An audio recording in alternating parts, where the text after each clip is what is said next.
You're welcome. Thanks, Lucy, for having me.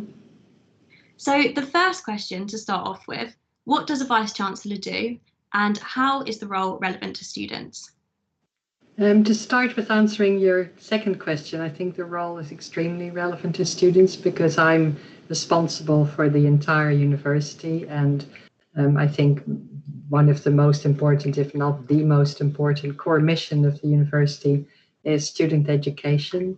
Of course, we're doing it with brilliant research and we're thinking about societal impact as well. But I think teaching is really at the heart of everything we do. So I hope that by setting the tone, by deciding on the priorities, by making sure you get the education you deserve, I can be very relevant to students. And I do want to say, though, that because being the vice chancellor, sort of ultimately responsible for the entire university, also means that I can't know everything. Because university is the size of more than a small village, actually. It's about 50,000 people total, close to 40,000 students and close to 10,000 staff. So that's 5 times the size of the village that I grew up in. So of course I don't know every detail, but luckily there are loads and loads of people who take care of all the detailed things we need to do to give you all the education that you need. Of course. And what are the most important things that you want to do over the next 12 months? Yeah, I think it's a combination of making sure that we keep teaching well, we keep our students happy as to the best of our abilities in this really complicated situation of the COVID crisis. And I don't think we can underestimate how difficult it is to keep sort of the show on the road. So that, of course, has my main priority for the next 12 months. But I think aside from that, it's also extremely important that we actually ensure that we keep thinking about the future, because at some point this crisis will be over. And I want to make sure we use it well and we work with students to get through it. So there are a few other areas that I want to focus on that also serve as well, thinking about the crisis. And one of my most important aims in the next 12 months will be to work with students on co-creating their best education, their curriculum in these difficult times, but also beyond. And so I've just, together with LUU, set up a student ideas fund because we really want to get your ideas too about which works and which doesn't work in education, and actually help you innovate so we can together think about the best ways to keep the student experience at the highest level possible. So the fund will fund ideas that students come up with, up to about £5,000. If you have bright ideas, innovative ideas, challenging ideas as to how to change, improve your education, especially now, I would encourage you to look into that possibility. So we'll announce it very soon. LUU are working with us, so you'll soon hear how to apply for that funding. But I think it's one of the examples of how we know we need to work together. And I think students at the University of Leeds are just amazing. They're really driven and bright, and they want to also see their ideas come to life. So we work together we want to work together with you to make the best out of this very challenging situation. Okay, great. Now let's move on to the questions from the student reps. They've submitted 6 questions, so we're just going to work through these. So the first question is from the Welfare Advisory Board. So how will the university commit to helping with students' mental health problems this year? Yeah, of course, I'm keenly aware, and so are all my colleagues in leadership positions, of the threat to mental health that the COVID crisis poses. And especially for for the younger age groups, that's the biggest threat, not so much the physical issues. There's some, but I think they're negligible compared to all the mental health issues. So how do you study well? How do you do that when you may have to self-isolate? How do you do it when most of your teaching is online, where in the past it was in the classroom? There are many, many very challenging issues, and we're very keenly aware. So I want to make sure we do everything to ensure that your mental health is good, that well-being issues are being addressed. So we continue to invest in the counselling service. We're working together, of course, with LUU. We've created a drop-in centre in partnership with LUU. We're offering mindfulness and meditation courses, well-being workshops. They're national initiatives because this is not just the University of Leeds issue. It's really across the country and actually across the globe. Because all universities are struggling with that, and all university students are struggling with this. And I think it sort of builds on what we want to do anyway. So I think we're increasing the offers that we know are important also under normal circumstances. But I think there too, if students can tell us where we're lagging or where we're not doing what we should be doing, I'm very happy to hear that and see what we can do to improve, because it's such an important issue, not just because mental health is important, but also because it influences learning and learning outcomes. So it's something that's very, very much on the, in our minds. Okay, and next question's from the school reps. So, are there any immediate changes you think need to be made at the university today? And then the second part of this question is, what do you believe the university will look like in 10 years' time? Yeah, no, I think it's a really great question. I think the immediate, I've already answered that. And I think we need to build on the immediate to build towards a better university in 10 years' time. Of course, 10 years is a long time, and none of us will probably be at the university unless you get a permanent job when you graduate. But I don't think I'll still be Vice Chancellor in 10 years. And what I can see, though, and we're working towards that now, so hopefully you'll experience some of that already in your time as students in Leeds, is more working together with students. I think our teaching will change, our learning will change, for more group work, more co-creation, more collaborating with our students as true partners. And that's a model I absolutely firmly believe in, and I want to drive that at the University of Leeds in the next years that I have. I think we'll be even more inclusive and diverse. We'll be more outward looking, more aware of global issues, also in our teaching and in our research-based learning. I'm sure sustainability will even be more at the heart of everything we do, even more than it already is. So we'll continue developing in that area because it's absolutely necessary. We can't waste any time to address that. And I'll also make sure that we equip you as young people with the knowledge to help change the world, because it needs changing. And I think we'll be working more as a digital university and using digital in the best ways possible. I mean, right now we're in a bit of a crisis mode with online delivery because we had to do it so quickly.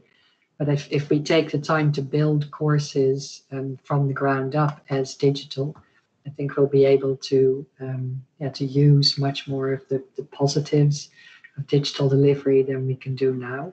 I think we can create truly global classrooms when we use all the technology that there is, and especially the technology that will be developed over the next 10 years. So I think the university is going to be different, but we can already see some of that as all of us are studying and working here. Of course. And the next question is from the community rep. So based on all of the strikes last year, how will you deal with the issues faced by staff so that students do not lose out on valuable teaching time? Yeah, that's a very important question. Of course, one that occupies me as well.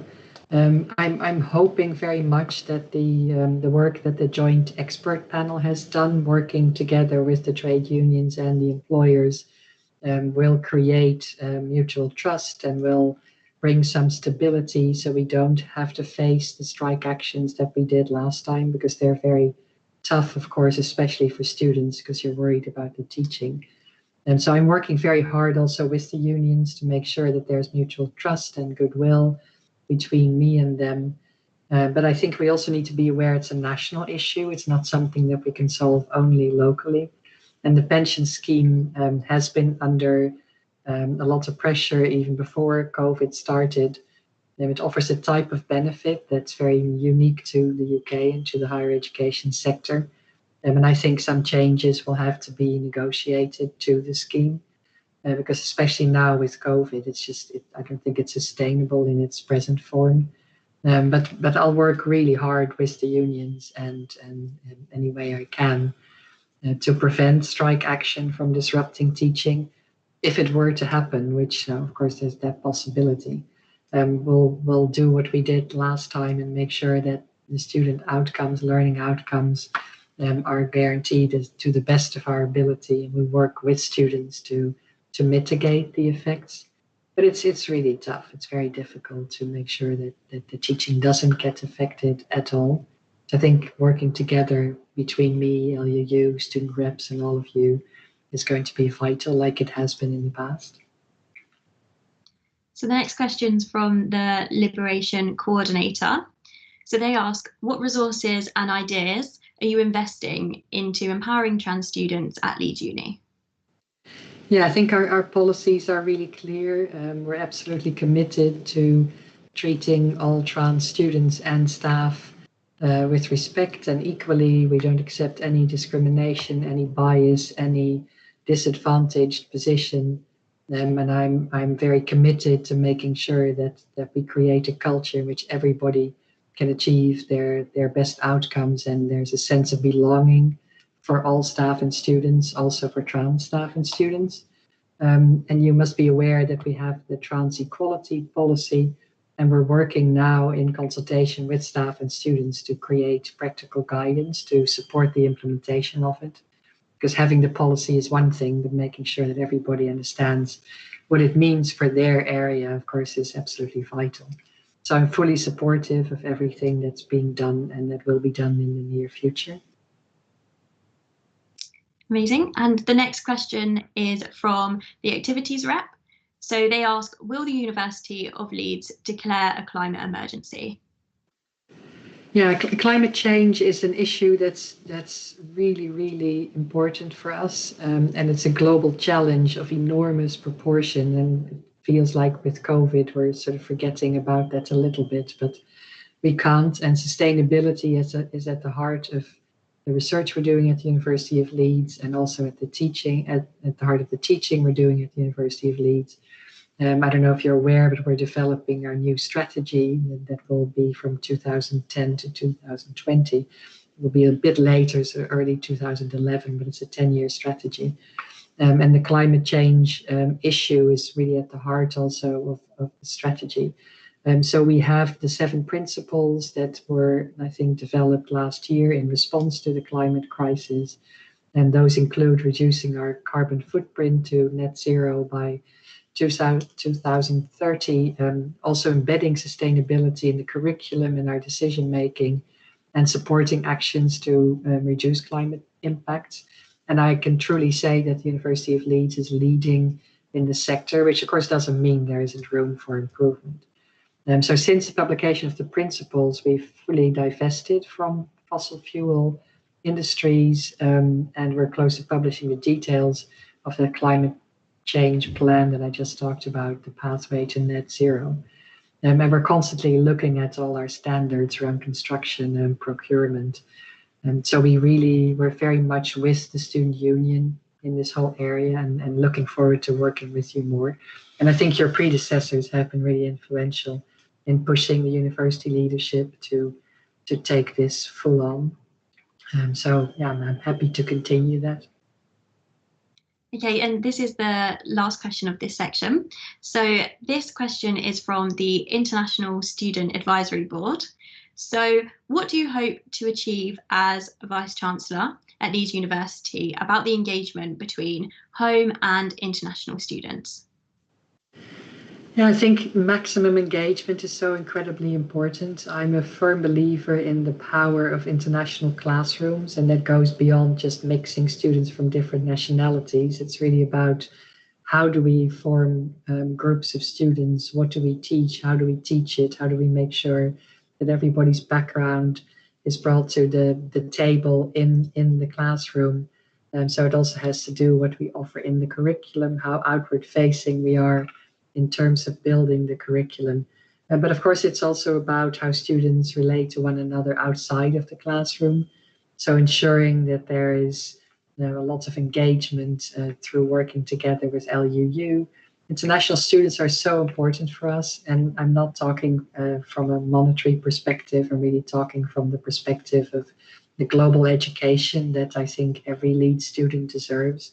And we have a wonderful opportunity of bringing together students from all parts of the world and letting them work together and understand the importance of understanding each other's culture, understanding how different perspectives can really change the way we take decisions and should change the way we teach. And since, I mean, I'm not from the UK, I've always been quite internationally focused, and I think it's such an important, very enriching way of thinking and learning and working, and one that our planet really needs. So I'll do my best to help international students feel right at home at the University of Leeds, and actually help develop us and make us think differently about global issues from their respective backgrounds. Amazing. Thank you very much, Simone. So we're going to go to a quick break now, but we'll be back in a few minutes' time to hear Simone's answers on student questions.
Welcome back to the live Q&A with Leeds University's new Vice-Chancellor, Simone Buitendijk.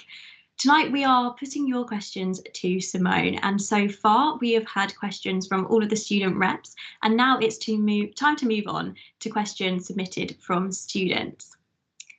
So the first question submitted from the student, Simone, is the coronavirus pandemic and the government response have increased inequalities in higher education for disadvantaged students.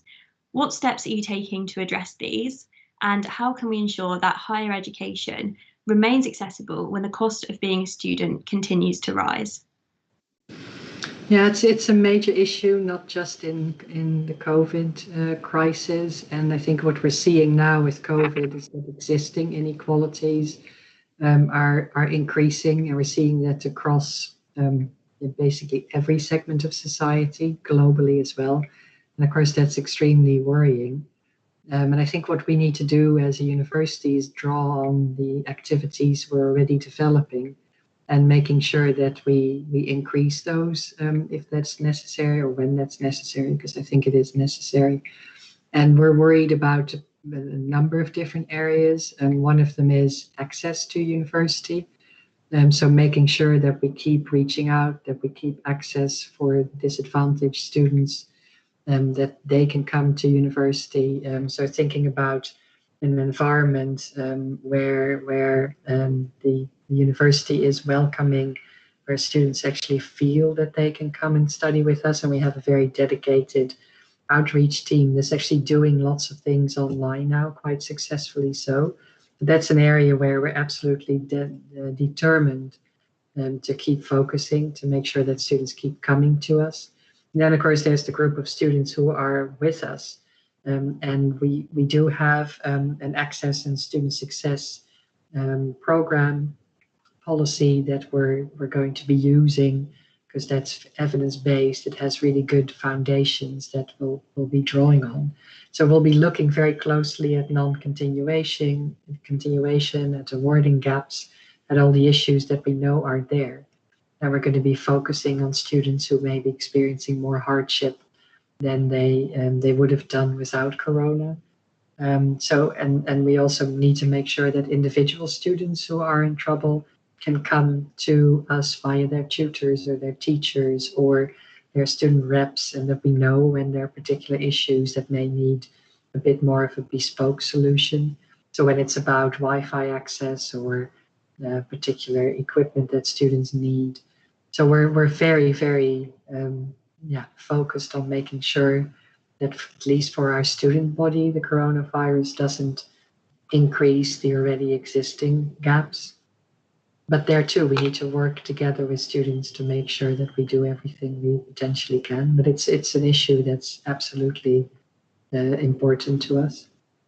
Okay, great. And the next question is Barclays Bank, Leeds University's main banking provider, is the biggest financer of fossil fuels in Europe, making our institution complicit with the climate breakdown. Would you be in favour of cutting financial ties with Barclays Bank because of this? I think it's hard to answer that with a yes or no. We're certainly looking into it. I said earlier that we've divested from fossil fuel companies, so that's a huge step. And then of course there's sort of the next layer. But yeah, there are different financial issues as well. So it's a very complex area that definitely has our attention, but I can't answer that with a very firm yes or a very firm no. So we'll have to look with our colleagues in finance and in sustainability how we want to deal with this. Because Barclays aren't the only party that we're working with that have some ties to fossil fuel companies. And we need to think very carefully how we want to deal with that as a university. So I can't really say yes or no.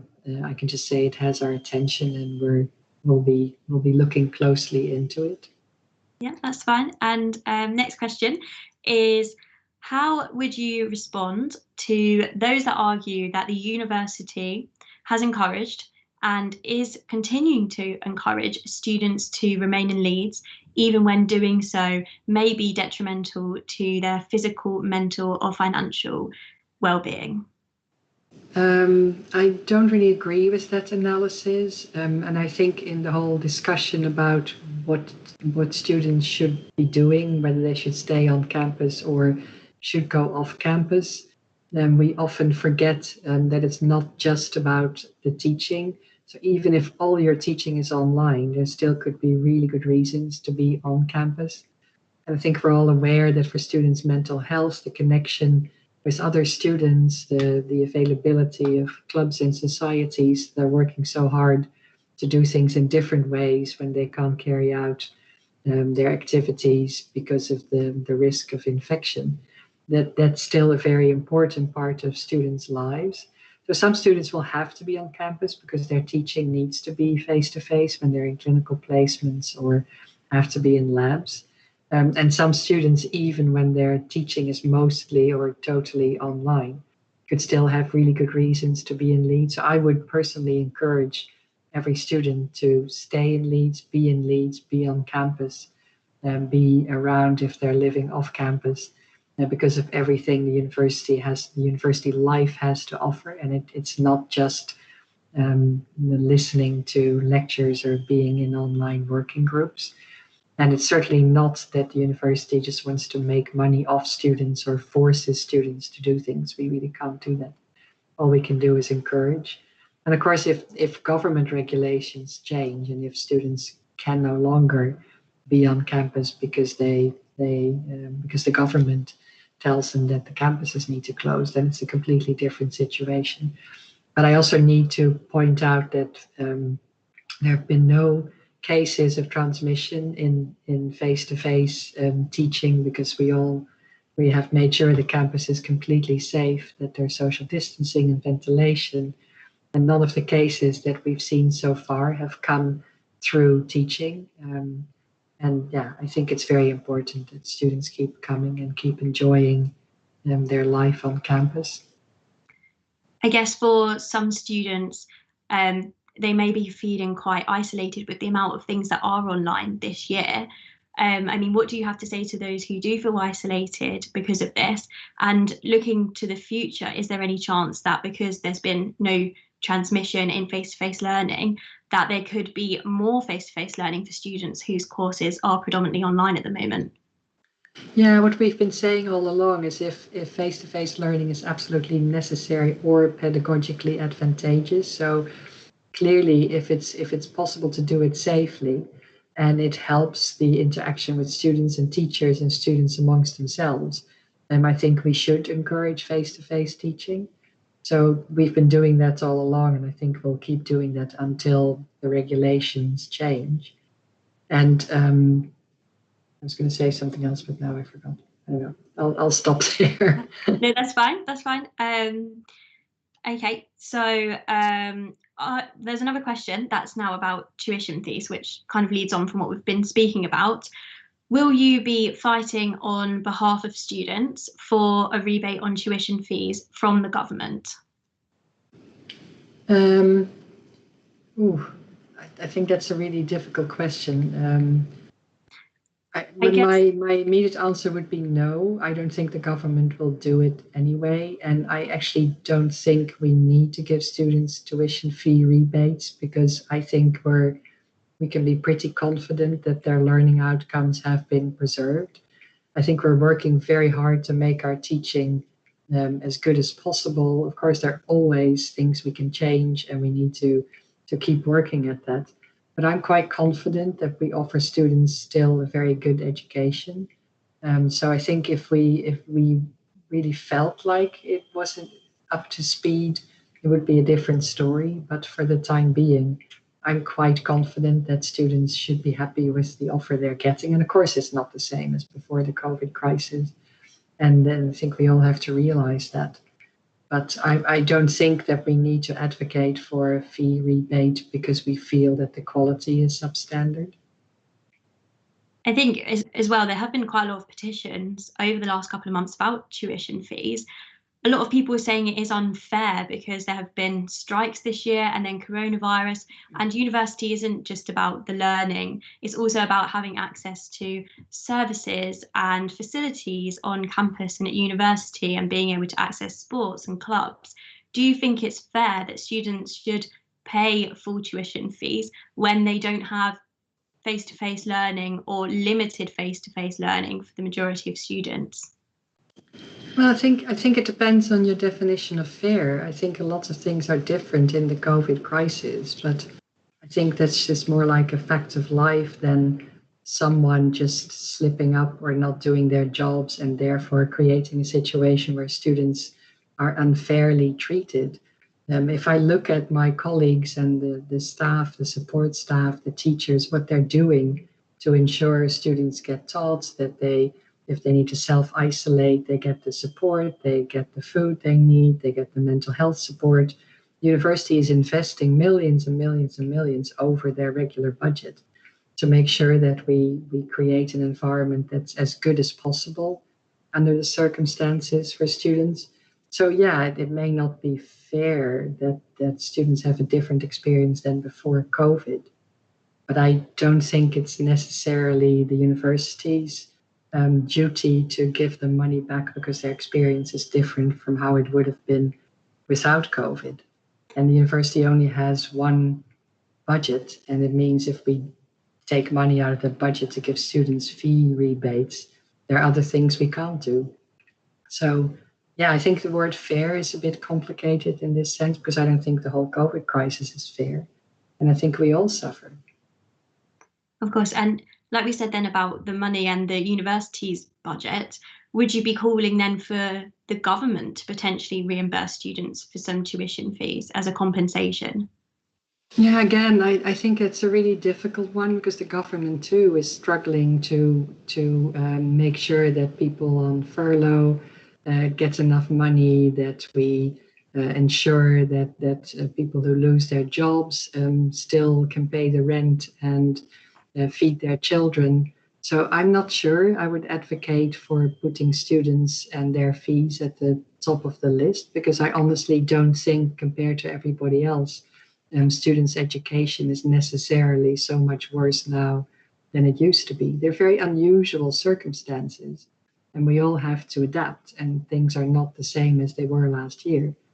But I don't think that money will necessarily make students feel better, because I don't think that if we pay students, they all of a sudden will feel that their experience is the same as it was last year. I think we're all stressed, we're all anxious, and we just need to hold on to each other and make sure we do the best job possible. And I want to work with students to figure out how to give them the best experience possible. And I'd rather invest in that than spend my energies on trying to persuade the government.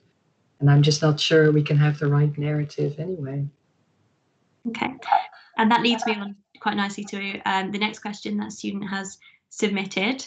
So they ask, is the University of Leeds going to introduce a no detriment policy or safety net for the January or summer assignments to protect the grades and academic integrity of students from the effect of COVID-19, like that implemented last summer? I can't answer that right now with a yes or no question. We're very careful that students are not disadvantaged unfairly. I think here the word fair is actually right. So we'll be looking at the grades, we'll be looking at how we assess, and we'll make sure that we take everybody's circumstances into account.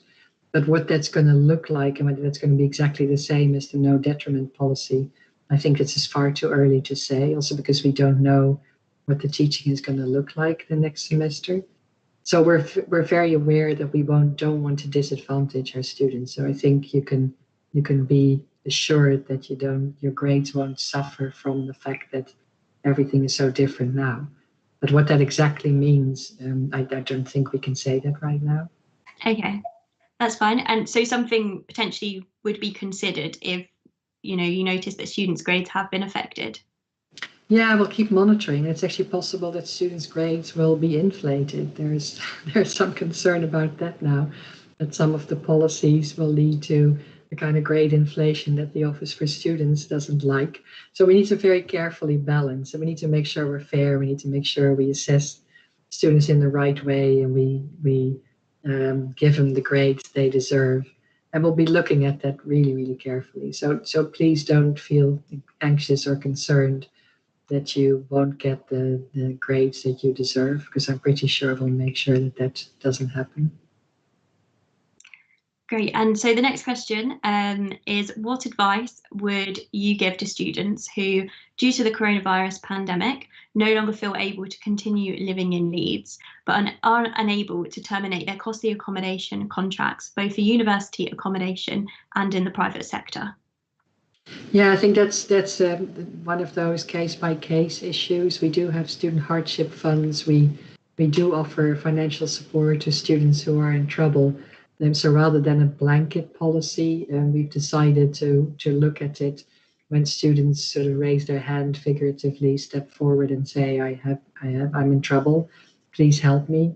So I think we'll use the measures that we have in place, and we'll see how many actually need our help. So definitely we're here to help, but I don't think it's a blanket policy for everyone. Okay, and we've seen movement across universities in the UK demanding decolonisation of our institutions. Are you committed to the decolonisation of Leeds University? Yeah, I can be very quick in my answer there, absolutely. But I should say a little bit more than that. I think it's very important that we define decolonization, and that would go beyond just removing offensive names or looking at the history curriculum around how we teach about colonial times. I think decolonizing the curriculum needs to be the idea needs to be expanded, and I think we need to work really hard to create an inclusive curriculum, and that's not just in the social sciences and humanities but also in STEM fields.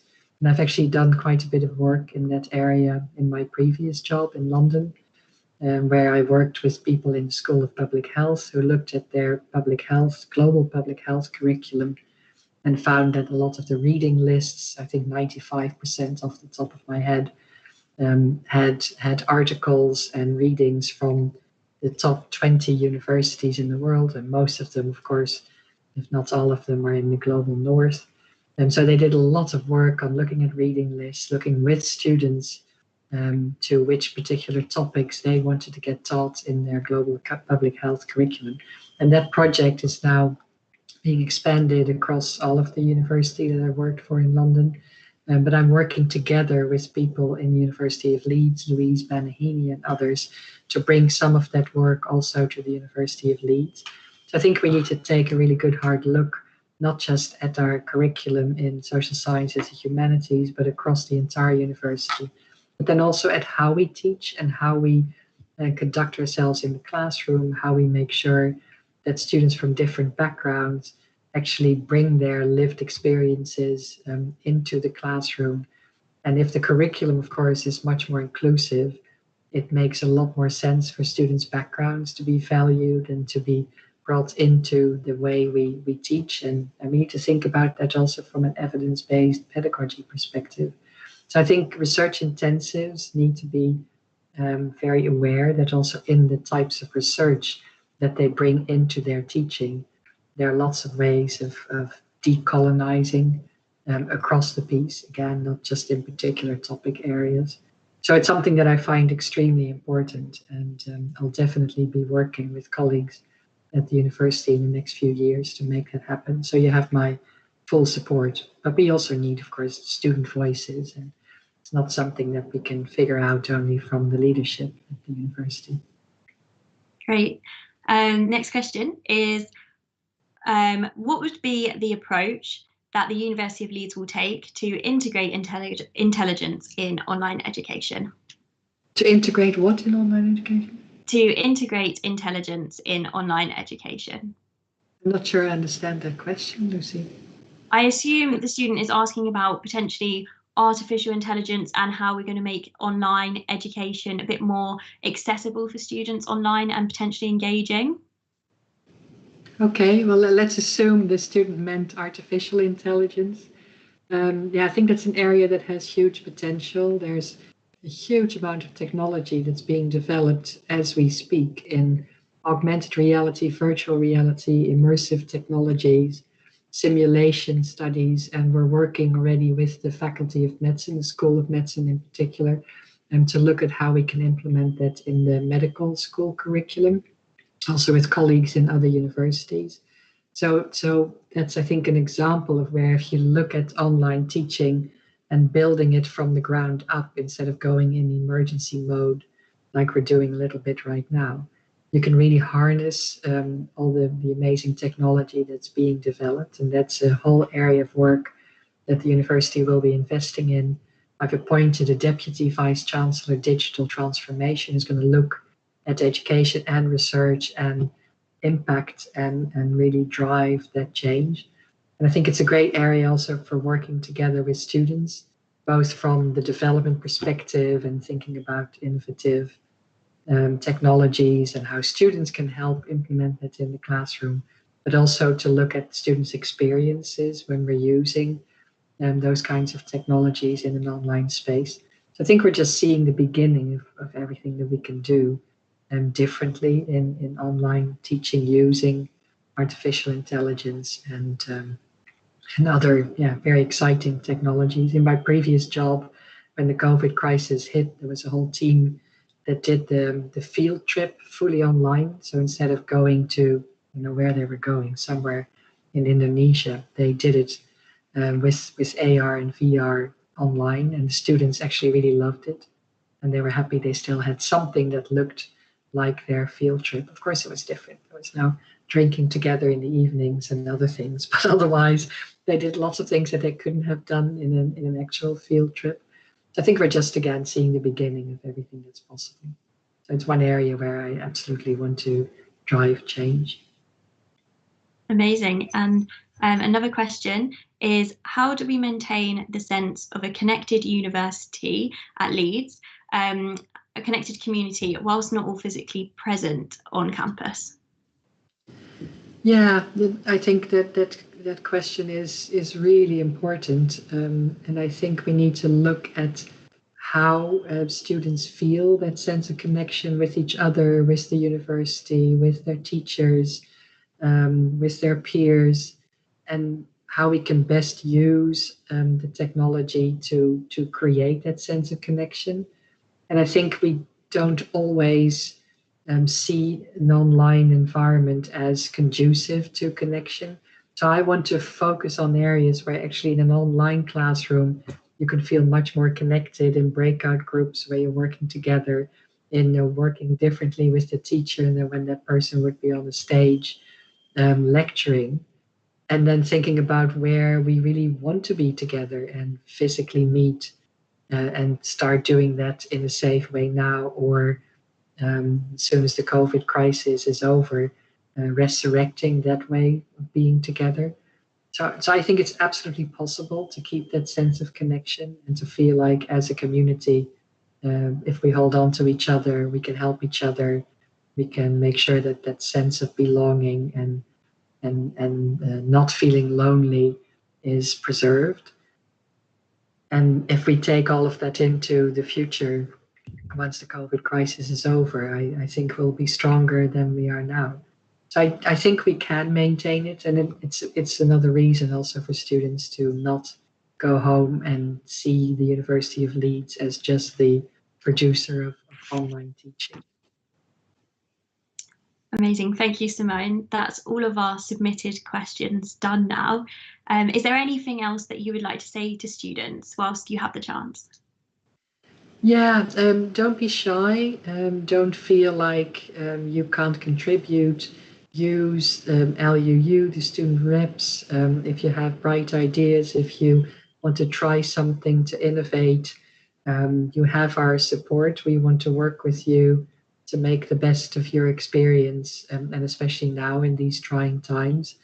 And I think universities are all about innovation, about finding new ways, about using all the brain power that the teachers have and that you have, and together to create an amazing community.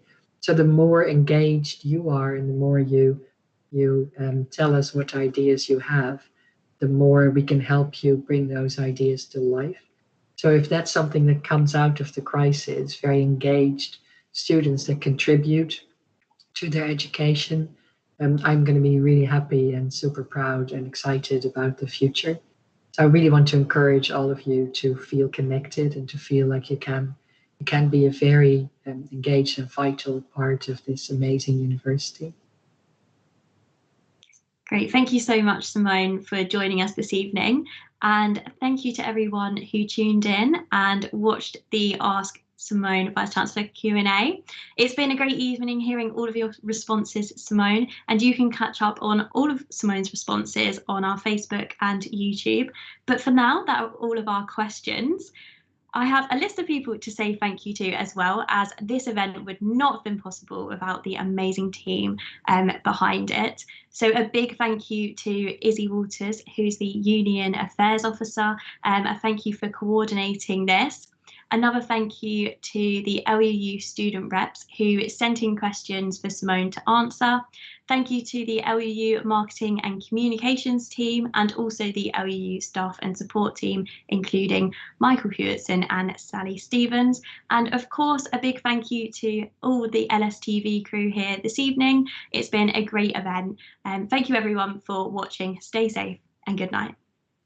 Thanks, Lou.